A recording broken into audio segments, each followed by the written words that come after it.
Hey everybody, can everyone hear me all right?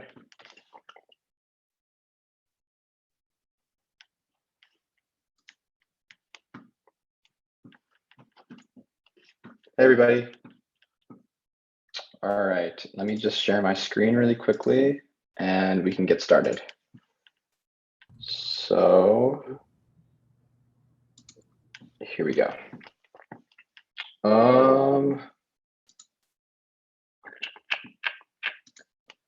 I think my browser is like not letting me share my screen, so I'm trying to change that.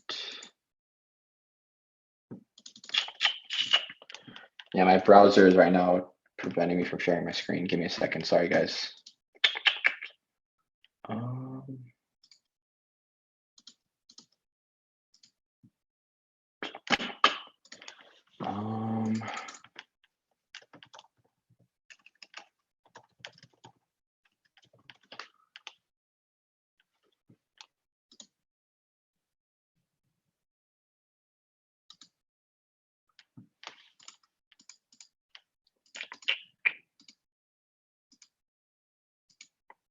This is really strange. Sorry. Are you actually able to share the slides? I can't share my screen for some reason, and it's not like a Zoom problem.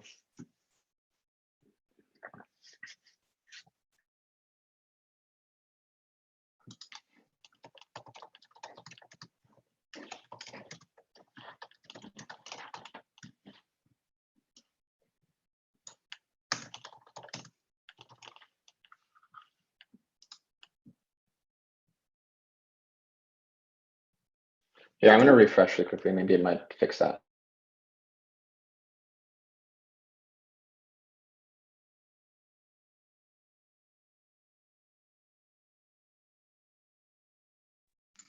All right, I'm really sorry for the inconvenience, guys. I'm going to see if this works now. Nope.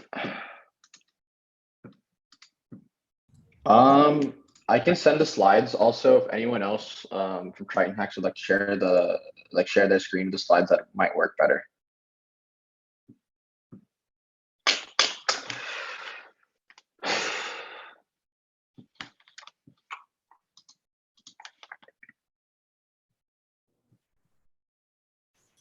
You can send it to me. Okay, yeah, I'll do that really quickly. Sorry about the inconvenience there.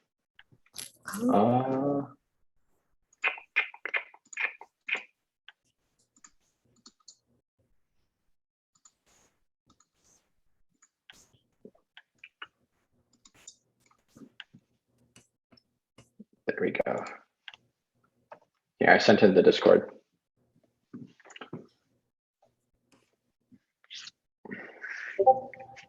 Oh, wait 1 second. I'm like,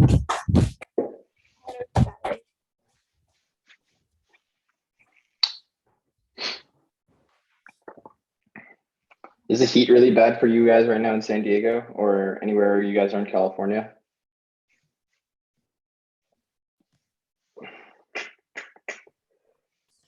sorry, give me 2 seconds.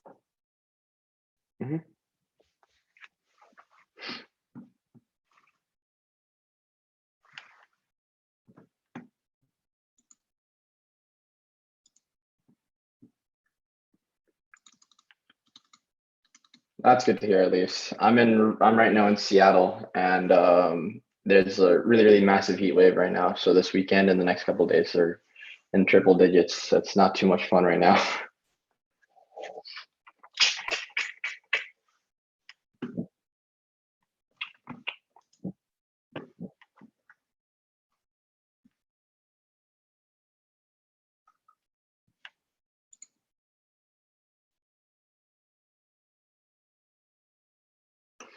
Oh, nice. I think you'll actually kind of you'll arrive like slightly after the really bad heat is there. So I think you're right. You're getting to Washington at a good time, I think.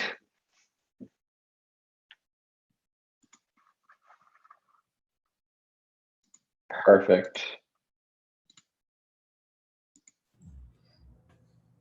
All right, so I guess we can get started then.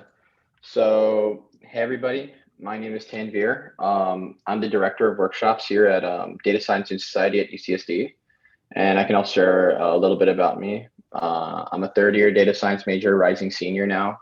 And right now I'm in the summer in Seattle, and I'm interning for Amazon. And Aiden here, my lead, can also introduce himself. Yeah, hi. My name is Aiden Fennelly. I'm also a rising senior. I'm going to be going in my fourth year next year. And I'm a probability and statistics major with a computer science minor. So that's kind of about me. And then I'm the technical workshop lead next year. And right now I'm working at MITRE for the summer, which is a company down here in San Diego, doing some work on computer vision stuff. So. Yeah, awesome. So I guess we can move on to the next slide then, and we can kind of talk about what we're going to be talking, like what exactly we're going to be covering today in this workshop. So obviously you guys are all high schoolers, so you obviously don't have all the necessary like math and calculus to actually understand like how these machine learning algorithms work at a really low level. So I'm going to attempt to kind of break down what machine learning is and what are the different types of algorithms that exist out there. This way you guys can kind of just like understand machine learning from a black box perspective. And if you guys have any questions throughout the workshop, you know, if things are a little too complex for any reason, feel free to please raise your hand or unmute your mic. And I'd love to just clarify any questions you guys have as we're going through the workshop. So yeah, we can move on to the next slide then. So yeah, first thing we'll talk about here is what exactly is machine learning. So the idea behind machine learning is to basically teach computers how to learn and act without explicitly being programmed. So I basically like what that would mean is we have machine learning algorithms that will train on a given data set and try to learn patterns in that data set to work for a prediction task. And the essence of that is to basically capture or fit a mathematical function that best fits the data. So that way you can learn patterns from that data that algorithm can then use to predict on unseen data. And this Venn diagram I kind of have in this picture also kind of further illustrates a little bit more about the machine learning field.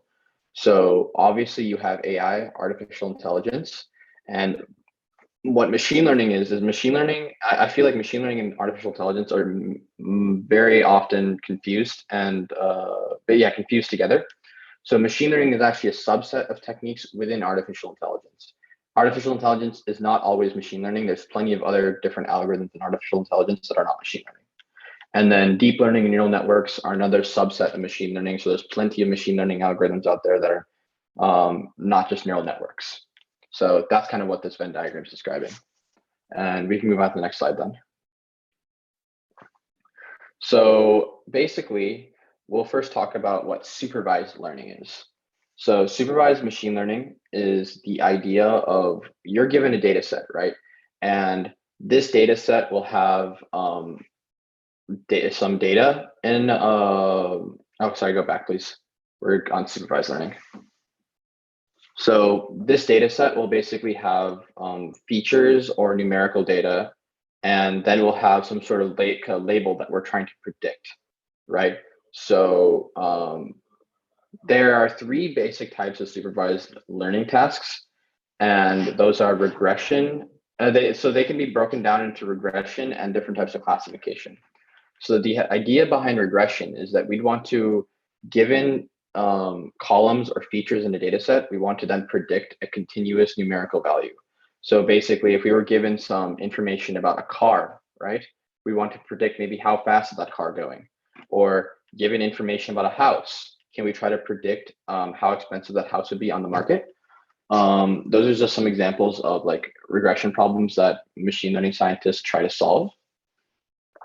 So there's that. And then the other type of supervised learning task that people try to solve with machine learning is binary and multi-class classification. So the difference between classification and regression is that classification attempts to basically distinguish data between two classes, right? So if we're, for example, working with images, right, we maybe want to create a machine learning model that could maybe distinguish and basically determine if an input image is a cat or the input image is a dog, right? And this basically is very different from regression, where regression is trying to predict a continuous value.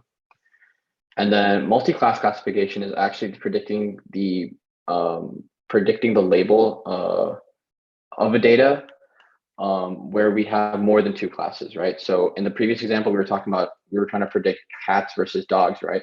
But what if we're trying to predict, take an image and predict any type of animal that exists in that image, right? So in that case, that would be multi-class classification. We'd want to predict like, what is a lion, what is a bear, what is a bird, not just cats and dogs. So that would be multi-class classification. And other examples include, classifying digits, like given an image of a numerical digit, right? Can we predict if it's a drawing of a 1, 0, 2, 3, 4, so on and so forth. And also, obviously, if anything that I said didn't make any sense, like please feel free to ask me any questions about anything here. But we can move on. So unsupervised learning is different from supervised learning because the idea behind this one is to find patterns in an unlabeled data set.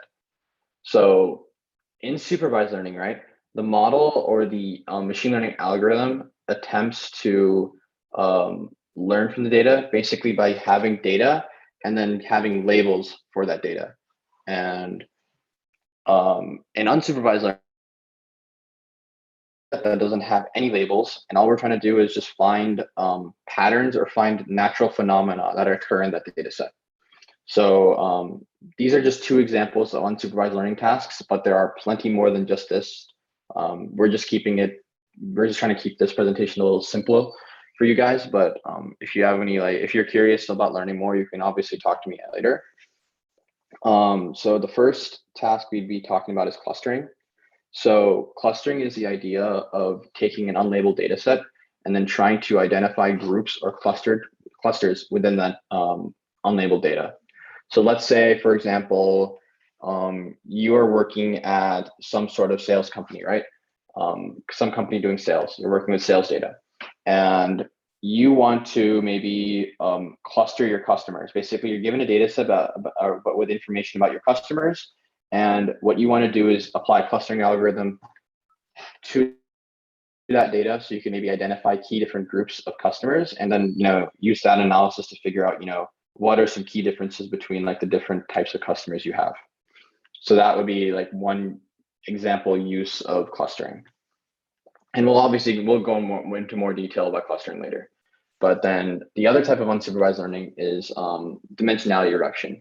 So often when you're working in data science, you'll have many data sets that have hundreds of dimensions or hundreds of columns or features. And often many data scientists would like to reduce the number of dimensions in that data while retaining important information.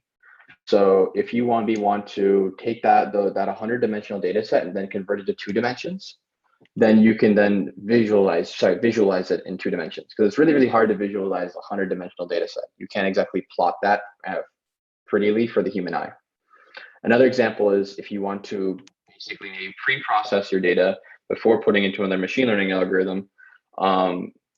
Obviously, 2-dimensional, 3-dimensional data is much faster to compute on than 100-dimensional data, right? Because it's just less numbers for the computer to have to deal with.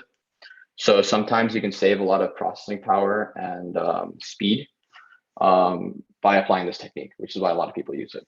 And we'll talk more about this later. We can go on the next slide.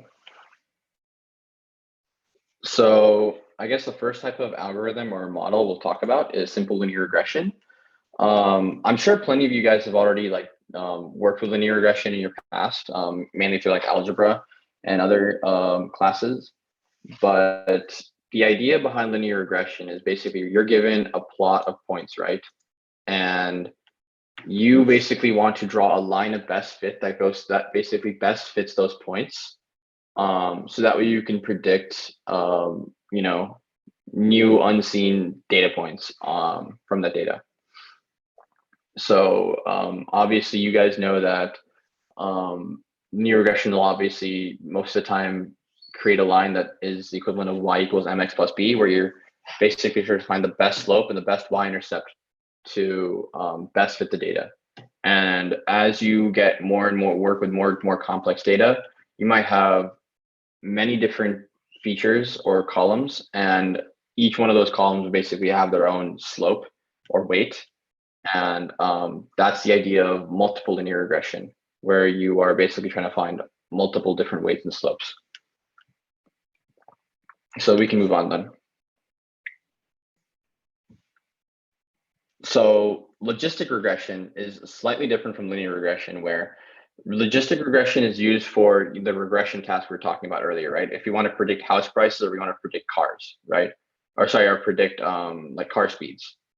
Logistic regression is actually used for binary classification. So if we wanted to maybe predict if an image is of a cat or an image is of a dog, right?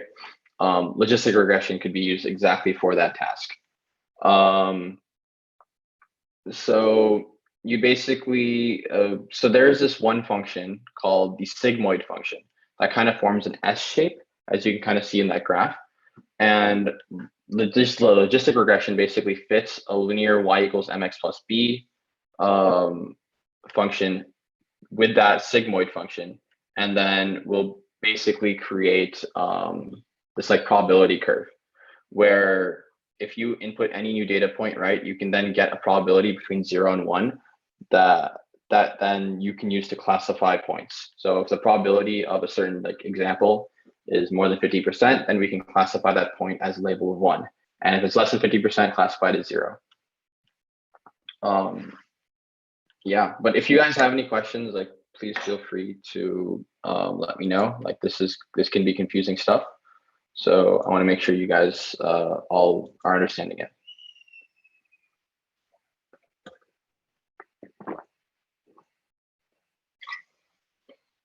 Yeah, so the next algorithm we'll talk about is k-nearest neighbors.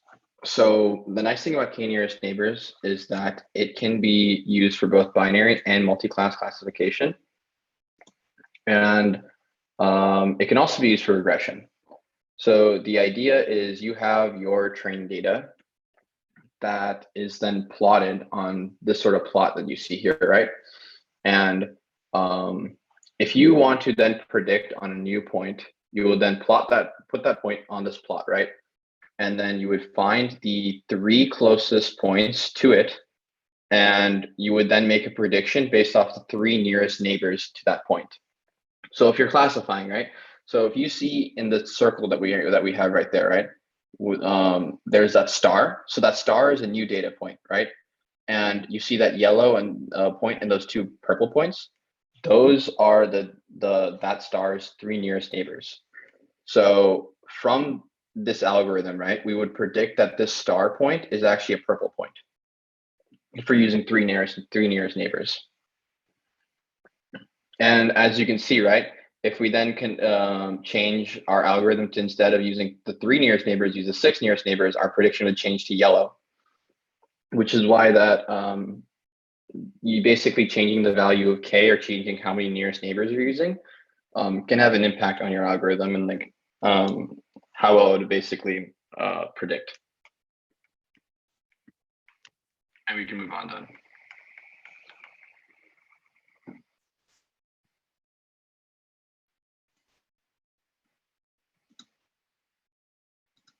All right, we can move on.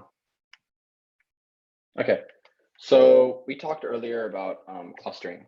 So k-means clustering is the one of the most simple clustering algorithms out there, and there are plenty more than just this that exist that are way more complex.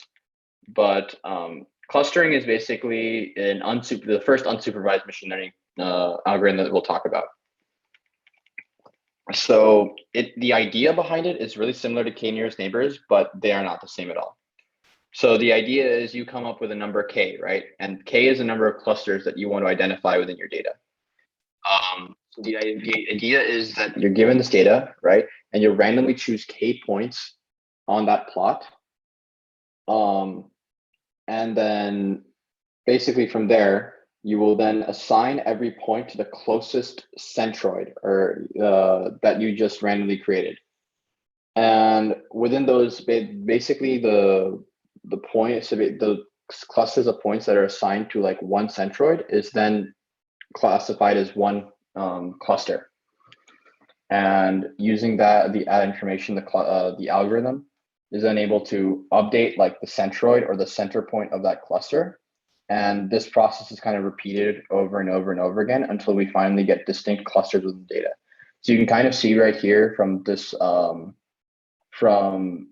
this visualization we have here, A is before the algorithm starts, right? B is when the centroids are randomly chosen on the plot. And then as you can see, all the way up to the picture in F, the centroids move farther and farther apart until they find their clusters of data, of basically separating the red and blue data from each other. So yeah, we can move on then. And then the last unsupervised machine learning technique we can talk about is dimensionality reduction. So the idea behind dimensionality reduction is that we want to learn a transformation that will project data into a lower dimensional space. And I talked a little bit about this earlier when we were talking about unsupervised learning, and we can talk about why this is useful.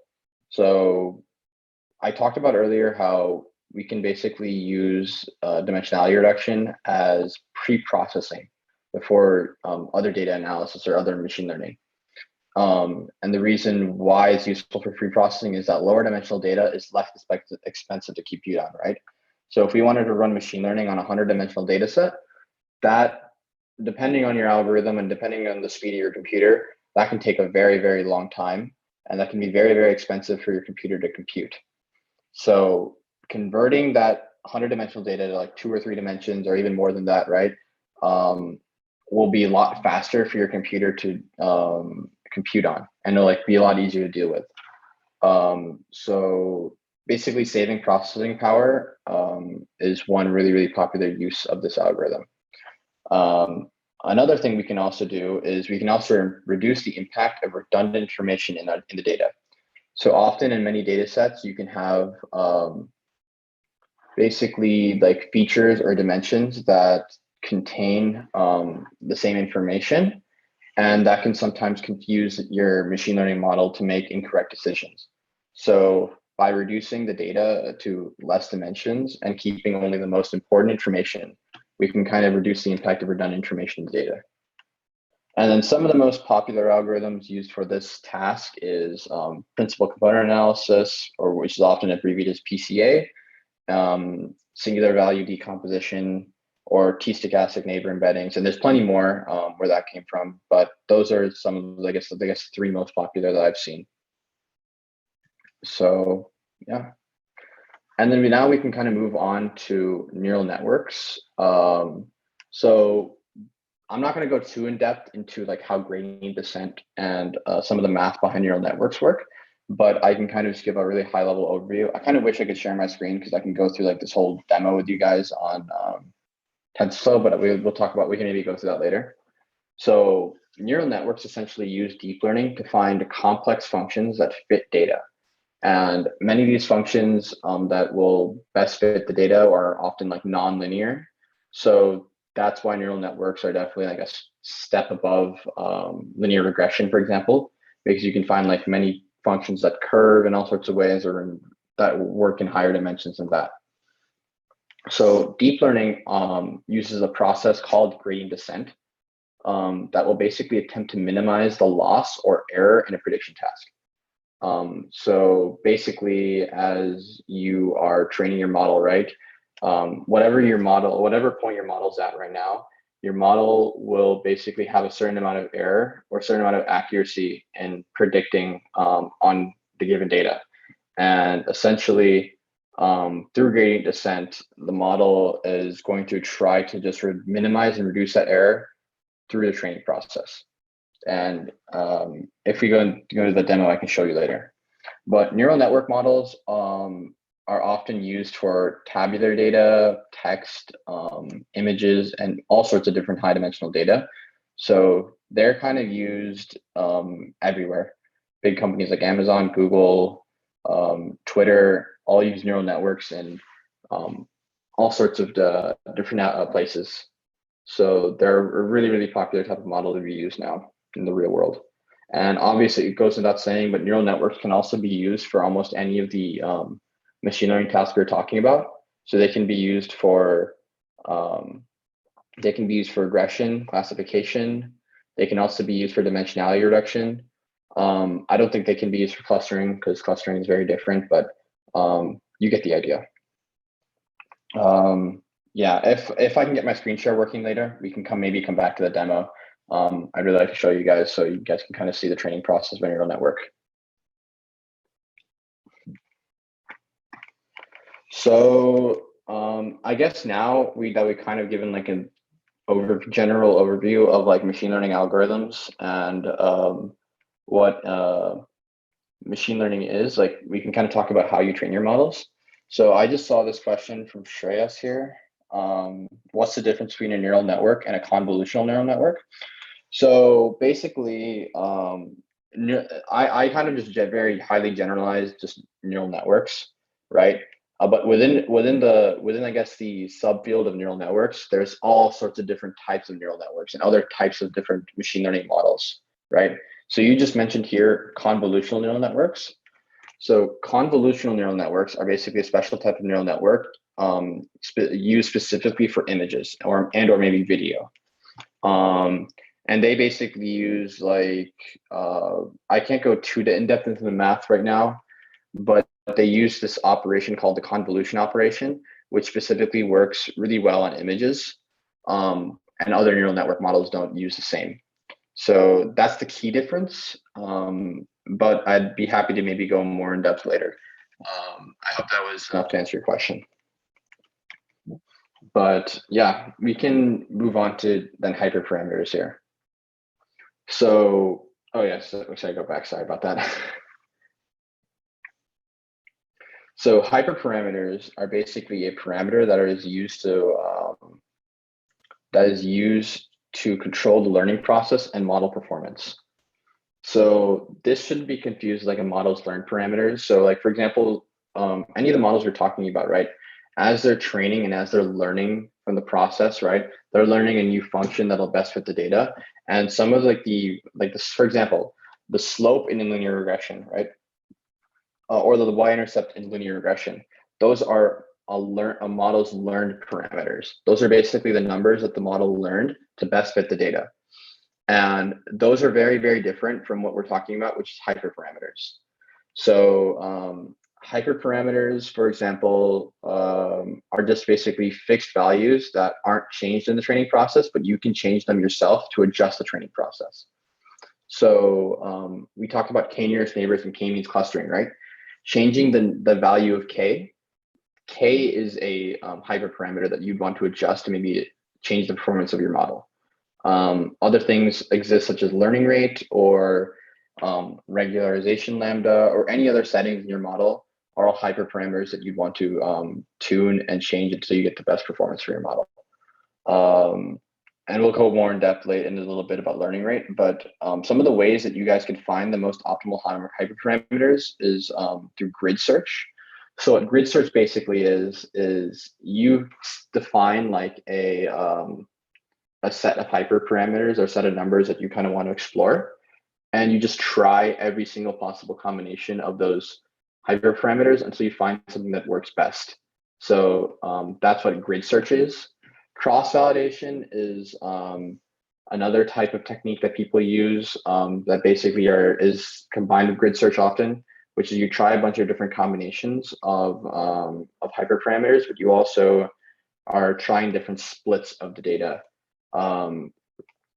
until you find something that works optimally no matter how the data is split. And I'll talk about more about splitting the data in another slide. So we can move on then. So learning rate is basically a hyperparameter like we were just talking about. And what it does is it affects the magnitude of like weight changes or basically parameter changes during the learning process. So this particularly applies to neural networks, but learning rate pops up in other machine learning algorithms all the time. So the idea behind learning rate is that it basically will just affect how drastic your model will change in every iteration of the training process. So if your learning rate is too small, right? So I'll explain the graphs that you guys are looking at down here. So this J of theta function you're looking at right here, J is the loss or cost function, right? And you want to basically, for a good working model, you want to minimize that function because the loss or the cost function is basically quantifying like how much error your model has. And you want to basically minimize it, basically minimize the error, and that gets you better performance. So when you have a learning rate that's too low, as you can see, right, it'll your model will often take lots and lots of steps until it basically slowly crawls to the bottom. And if the learning rate's too low, often you can obviously have your model just stuck and not changing. So sometimes you have to increase it so that way you can actually see that your model will actually start improving after that. If your learning rate is too high, you can kind of see that between each step, you're taking way too drastic of changes and avoiding that minimum point you see at the bottom. So you're kind of jumping around and actually not getting to the minimum. And then if your learning rate is just right, as you can see in the middle picture, it will very efficiently reach the minimum point that you want to get to, so you have a best working model.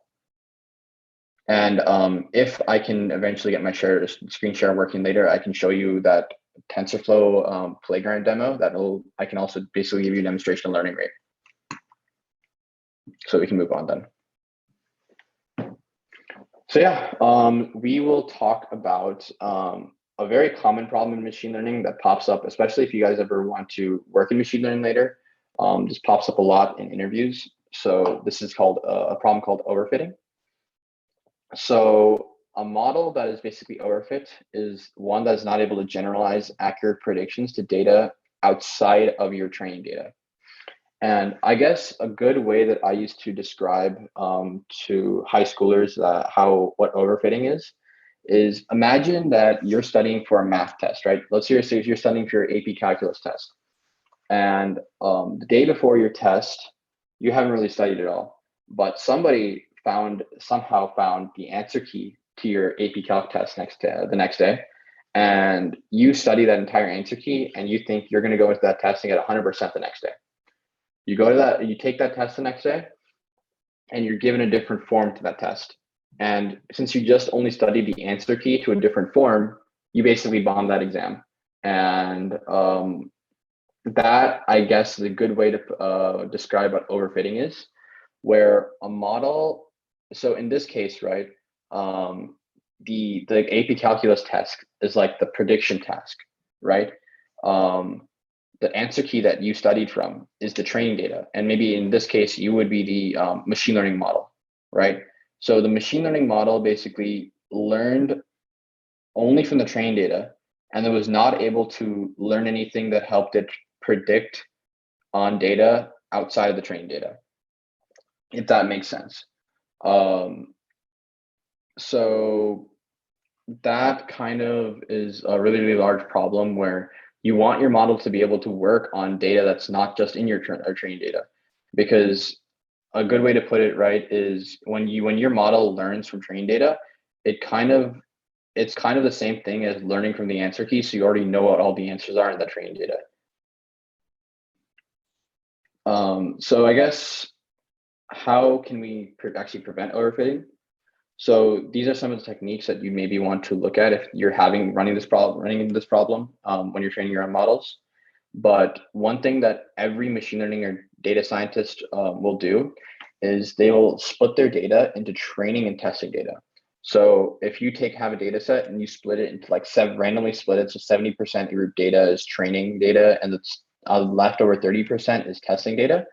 What this allows you to do is you will only train on that 70% training data, and then that testing data, your model will never look at during the training process. Only when you're done training your model will then you be able to just evaluate how good your model is at predicting on the testing data, and knowing your accuracy or knowing how much error you have in the testing data can be a lot more helpful than knowing how accurate your model is in the training data. Regularization is another technique that is used. I'm not going to go too much into the math behind it, but if you're using sklearn or using like TensorFlow or other libraries, regularization is something you can really easily add onto a model that will reduce the impact of overfitting.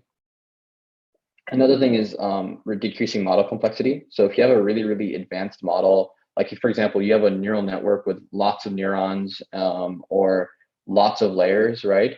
You're creating a very, very complex model.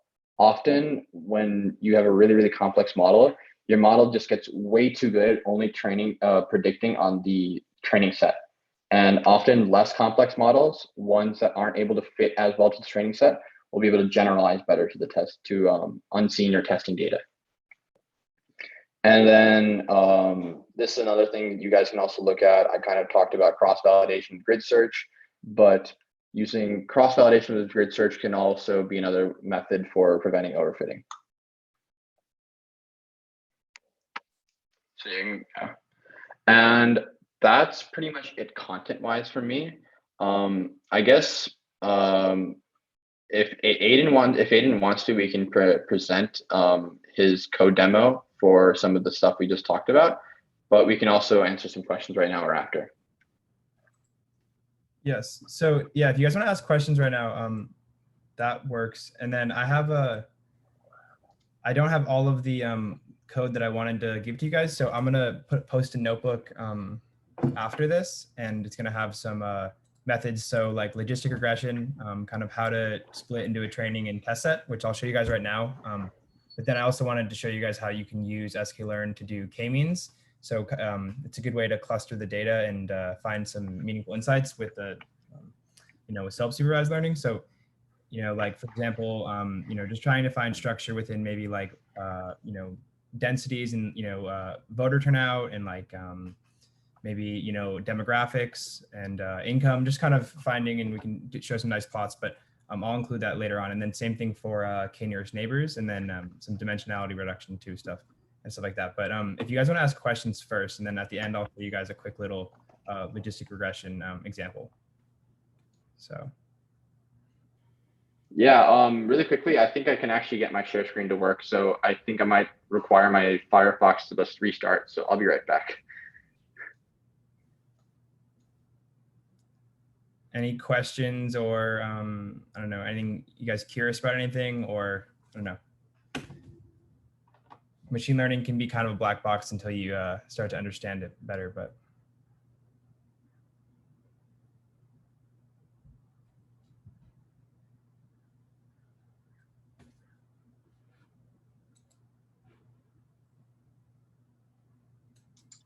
All right, guys, sorry about that.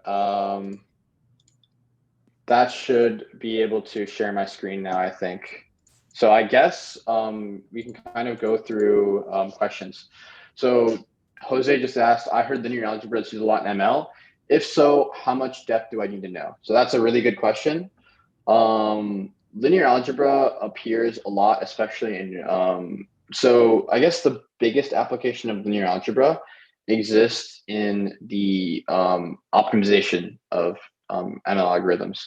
So a lot of ML algorithms, you could write with just very simple for loops, looping through the data, looping through, the training process and that sort of stuff.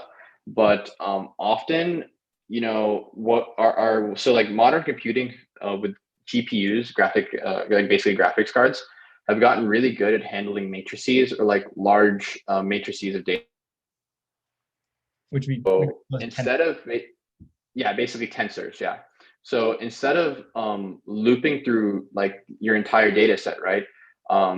Many computer scientists and data scientists have written very, very optimized code that basically use matrix operations instead of for loops. And then sometimes your like code will like run 10 times faster or like 20 times faster. And when you're working with big data and like really complex machine learning algorithms, that sort of optimization makes a huge deal.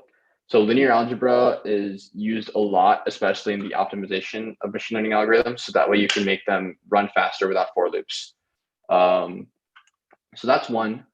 And then obviously linear algebra also has a lot of mathematical concepts that are used in machine learning. So yeah, I guess you're asking how much depth do you need to know.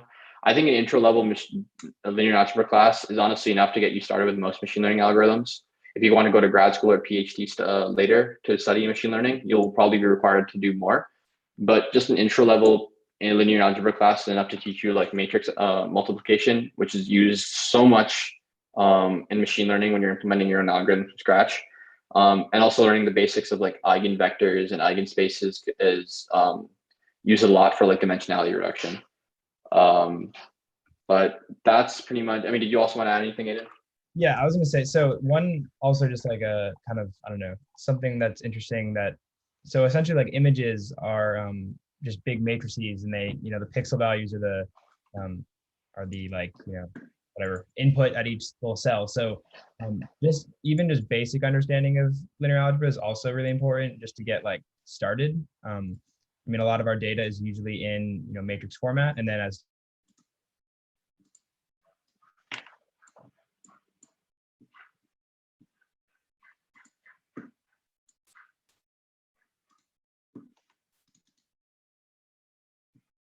did Aiden cut out, or was that just me?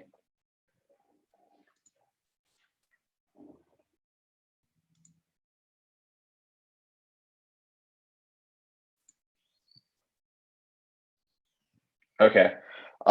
Sorry about that.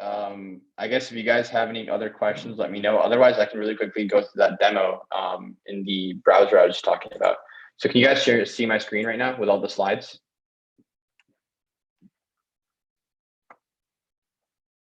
Perfect. Okay. So I wish I could get this working before, but I was not able to before the presentation. I don't know why. But if we go to neural networks here, I can kind of give you guys a quick demo. This doesn't really involve code, but this can kind of give you guys an idea of how the training process of a machine learning algorithm would look like. So this is a simple neural network, right? And we want to classify these orange points from these blue points. And if we basically press the start button here, also, if you want, I will also post this link in the chat, and you guys can also play around with it yourselves. So there's that. So if you basically press the resume button here, you can see this plot right here is the loss or error plot I was talking about, where we start at a higher loss, and then gradient descent or the training process reduces this loss or reduces the error. And you can kind of see that, when the error is high and then when the error is low, like when the error gets lower and lower,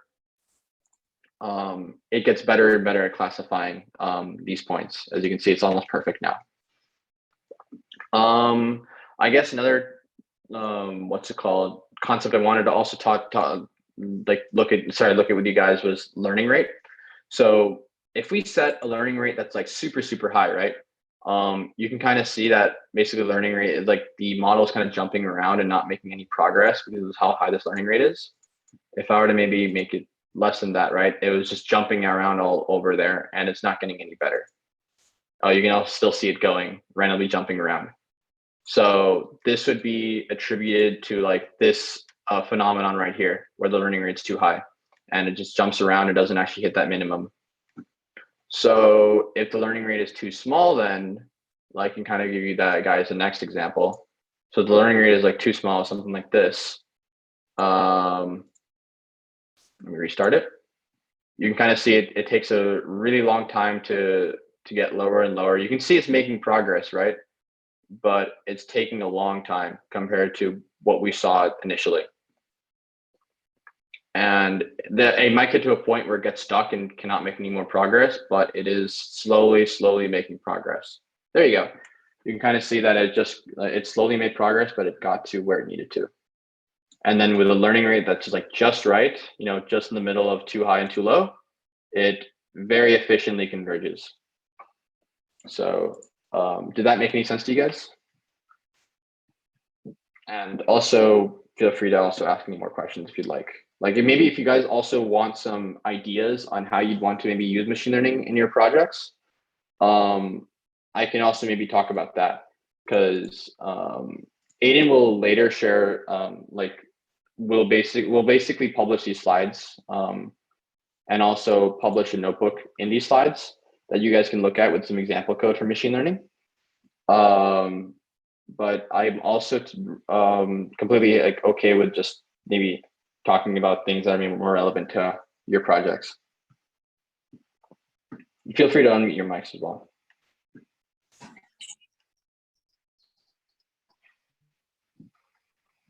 One other thing I was going to add, sorry, I'm on my phone now, my Wi-Fi cut out, but if you guys have any questions about like how you can use machine learning for this particular data set, as I said, I'll post a code demo in a little while, but just like, initial ideas, if you have any thoughts from what you guys have heard just about the different types of learning and just kind of like what we could do with the certain variables you got. So just feel free to also ask questions like that and we can help you guys out with that. Yeah, otherwise, like, I really hope this was all interesting to you guys. I know when I was first introduced to machine learning in high school, this was definitely one of the more interesting topics I've ever learned. It's what kind of inspired me to go into data science. So I hope this is also interesting to you guys. And if you just, have any other questions like that, let us know. And also, I guess, if any of you guys like have any like, further more advanced questions, you guys can try reaching out through Discord, LinkedIn, or whatever. But yeah.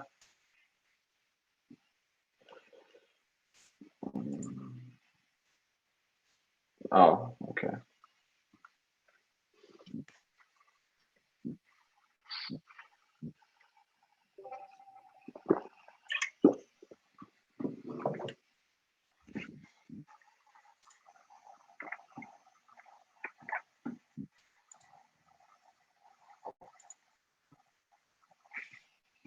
Okay, I'm gonna stop the recording now. All right, that's fine then. Thank you, everybody. Oh, Jose, you need to stop the recording. I can't stop it because I'm not logged in.